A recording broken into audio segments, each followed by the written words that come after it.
So hello guys, welcome back to my YouTube channel. Kung hindi pa kayo nakapag-subscribe, ay i-click niyo yung subscribe button para palagi kayong updated sa aking mga videos. So for today's video ay bibigyan ko kayo ng isang way para kumita kayo kahit nasa bahay lang kayo. At take note ang gamit nyo lang dito ay cellphone lang.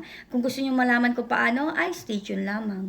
So noong 2023-2024 is may sumikat na app, nakikita kayo through live. Pero ngayon 2026 ay meron na namang bagong live streaming app na pwede kayong kumita, which is ito nga yung Mimon app. Ang Mimon app ay isang kilalang platform na kung saan pwede kayong kumita dahil lang sa pagla-live stream, sa paggagawa ng task, or pag-like at pag-follow sa mga videos. Parang nagsa-social media ka lang din pero binabayaran ka sa bawat ginagawa mo. Bagay na bagay ito sa mga stay-at-home mom, sa mga student, pati na rin sa mga parents, or gusto lang kumita ng extra income. Ito na nga yung Mimon Party app, dindownload ko lang siya sa Play Store. Tapos nga, nung na-download ko na is kailangan na natin maggawa ng account. So, merong tatlong way para makagawa tayo ng account, which is pag Google sign in, Facebook, or kaya mobile number. So, pili na lang kayo dyan kung ano yung convenience sa inyo, pero yung sa akin is yung sa mobile number or yung sign in with phone. So, in-enter ko na nga yung mobile number ko at kasunod na nito yung verification code. Next naman ay nag-set na ako ng password ko. Tandaan, dapat ito ay 4 to 16 characters. So, next step naman is pagsiset natin ng profile natin. So, makikita nyo sa baba yung gender, importante yan. Dapat iset nyo talaga yung totoong gender ninyo kasi hindi nyo na to pwedeng baguhin once na na-confirm na. Naman is yung profile picture. Any picture ay pwede natin ilagay at pwede rin natin siyang i-edit. So, dito naman sa nickname, bahala na kayo kung anong gusto nyong nickname. Next naman is yung birthday. Kapag okay na, ay pwede natin i-click yung next. So, yan, meron na tayong accounts dito sa ating Mimon app.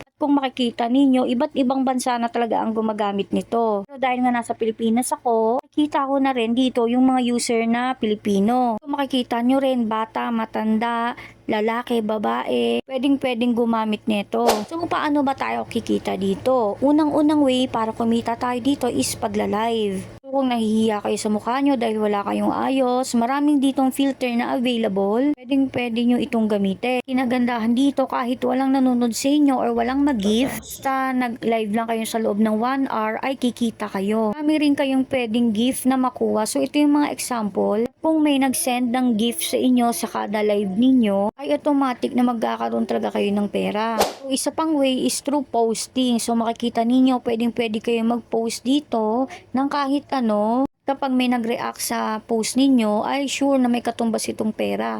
So, ang next way naman is through task. So, kung makikita ninyo, ang daming task talaga dito. Nagulat nga rin ako kasi halos hindi mauubusan talaga ng task dito. So, yan, merong exclusive, merong para sa newcomer, merong daily, tsaka sa live. So, iba-iba talaga siya. Naman, pwede rin kayong kumita sa paglalaro ng Lucky Gift Game sa Mimon app, pati na rin yung Becoming a Star Host. Makikita nyo kahit level 1 pa lang kayo, kakaroon na kayo ng beans. So yung beans, ito lang yung pwede natin convert into peso. So kapag meron na kayong Mimon app at okay na nakapag-sign up na kayo, tandaan ninyo na ito ay hindi mabilisang pera. Syempre nga, kailangan gumawa kayo ng task. Dahil nga paunti-unti kayong makakaipon dito sa bawat gagawin ninyo, pero sure to na pera. Ang kinagandahan kasi dito is dollar siya. So kahit centavo lang yung ibibigay nila sa inyo, automatic na i-convert yun into peso. So alam nyo naman, ang $1 is pumapatak ng 56 to minsan umaabot pa ng 59 or 60 eh. So depende sa palitan kung magkano yung magiging kita ninyo. So kahit kumita lang kayo ng centavo, tsak na malaki na yon. So, abangan nyo sa next video. Itatry ko kasi siya at tuturuan ko kayo kung paano tayo makakapag-withdraw or paano natin makukuha yung pera natin na naipon dito. So, sana may natutunan kayo sa video na ito. Thank you for watching. Yan lang.